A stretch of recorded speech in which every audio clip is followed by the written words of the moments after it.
De pé, vítimas da fome, de pé, famélicos da terra, da igreja. Olá, companheiras e companheiros. Nesse segundo vídeo, vamos continuar falando sobre o estudo que o Núcleo Coletivo Lapa do PT do Rio de Janeiro fez sobre o livro de Marta Hahnemann, Estratégia e Tática. Basicamente, nesse primeiro vídeo, nós mostramos a estratégia do PT, que é a estratégia democrática popular conquistada através do voto consciente e unido das classes trabalhadoras. Agora vamos falar sobre o desdobramento dessa estratégia e de suas táticas, visando atingir esses objetivos. Até o primeiro governo de Lula, a primeira eleição em 2002, a estratégia do PT foi de acumulação de forças. Mas durante esses governos, a gente passou por sucessivas etapas de resistência, de avanços moderados, mas importantes, de significativas derrotas, como o golpe de Estado do impeachment, que derrubou a presidenta Dilma, e da prisão arbitrária de Lula para impedi-lo de ser candidato a presidente em 2018. O PT reagiu, portanto, com muito heroísmo diante disso tudo, tá? Inclusive na defesa da libertação de Lula, e também oferecendo uma resistência importante no parlamento, principalmente, durante a primeira etapa do governo Bolsonaro e da pandemia. Ele agiu de forma genocida diante da pandemia. Em 2021, então, o PT, junto com as demais forças de esquerda, organizaram manifestações de massa que conseguiu, com isso, acumular forças para, no ano seguinte, em 2022, numa tática eleitoral correta de frente ampla antifascista, derrotar nas urnas o candidato fascista. Em seguida, com a posse, foi derrotado também, através dessa unidade antifascista, a tentativa de golpe de Bolsonaro do dia 8 de janeiro. Então o Lula agora enfrenta um governo, toca um governo, melhor dizendo, de consolidação democrática, também com base nessa frente ampla. Depois desse resumo histórico, eu quero destacar aqui dois momentos, né? Dos primeiros governos Lula, o momento de acerto foi uma política de alianças, inédita no PT, mas feita na prática com setores políticos de centro e até de direita, no sentido de viabilizar o desenvolvimento econômico com redistribuição de renda. O ponto negativo é que tanto o PT quanto o governo negligenciaram a organização dos trabalhadores, condição fundamental para garantir o avanço estratégico dessa política. Isso abriu a brecha para o golpe do impeachment.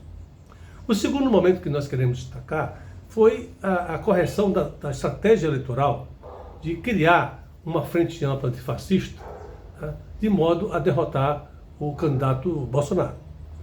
Essa tática é correta, mas ela enfrenta situações seguintes.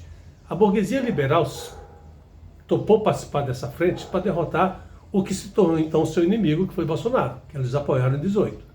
Então, a burguesia liberal apoiou o inimigo Lula para derrotar um outro inimigo, que se tornou inimigo, que foi Bolsonaro. A partir da vitória de Lula, em 30 de outubro de 2022, essa burguesia liberal já começou a puxar o seu tapete, né, no sentido de impedir que o governo Lula desse certo, impedir que Lula se tornasse popular. Para quê? Para que, na sua estratégia, garantisse a eleição de um candidato da burguesia liberal em 2026.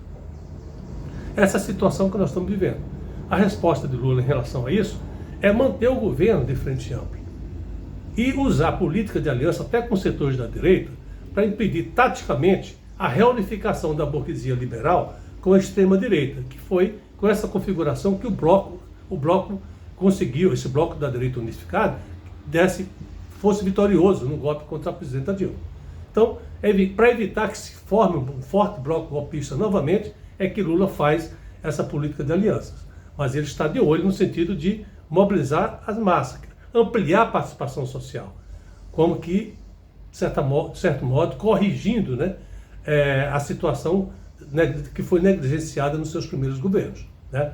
Então essa é a situação que nós estamos vivendo, e é interessante mostrar também o seguinte, que no livro de Marta Hahnemann, que ela mostra lá que a burguesia russa, com o apoio da burguesia internacional, mesmo enfraquecida com a vitória da Revolução Socialista de outubro, ela ofereceu uma resistência enorme ao poder soviético. Ela ficava testando a força do poder soviético o tempo todo. Isso a gente pode, de certo modo, trazer esse exemplo aqui para o governo Lula. Como eu disse antes, depois da vitória de Lula no dia 30 de outubro, essa burguesia liberal passou a fazer exatamente isso, a testar a força de Lula na transição e depois na posse, e depois já no governo, o tempo todo. Então a burguesia, através de seus meios de comunicação, ataca o governo Lula. Tudo que ele faz está errado, tanto no plano nacional e principalmente internacional. Usa o Banco Central lá, a autonomia do Banco Central, cujo presidente é um indicado por Bolsonaro, para sabotar o tempo todo a economia, o crescimento econômico que o Lula está trabalhando, como uma estratégia de futuro para o Brasil. Então, esses são os elementos, né, que mostram como as coisas, de certo modo, se repetem na correlação de forças. Hoje o Lula está com iniciativa. Hoje a esquerda teve vitórias a partir de 30 de outubro. Então essa esquerda não está na frente do governo, embora não seja o governo de esquerda, seja o governo de frente ampla, né, que visa uma estratégia que só a classe trabalhadora interessa, que é a estratégia da reindustrialização do país, que nós veremos isso no terceiro vídeo, né? Então, nesse estudo inicial, nós fizemos 3 perguntas para o grupo coletivo lá, sobre a questão estratégica. Primeiro, a reestatização da Eletrobras é um fator estratégico? O combate aos juros abusivos é um fator estratégico? A marcha das margaridas é um fator estratégico? No caso da reestatização da Eletrobras, é claro que é estratégico, porque tudo que diz respeito à produção de energia, ela tem a ver com a soberania nacional.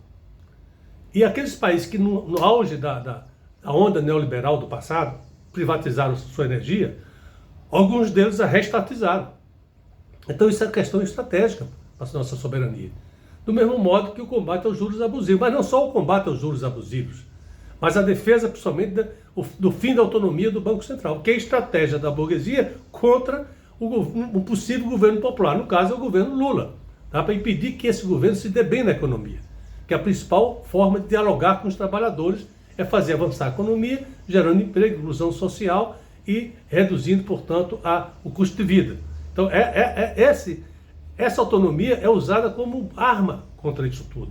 Portanto, derrotar, reduzir os juros e, enfim, mudar, inclusive, acabar com essa autonomia, colocar o Banco Central em consonância com a política nacional que foi eleita pelas urnas, né, que é o correto, é uma exigência da estratégia. E no caso da Marcha das Margaridas, ela representa um movimento social independente. Tudo que tem a ver com avanço e fortalecimento da organização dos trabalhadores de forma independente são fatores estratégicos. Então a Marcha das Margaridas reforça a luta pela reforma agrária, reforça a força da agricultura familiar, que é quem vai aumentar a produção de alimentos para a população de baixa renda, para as escolas.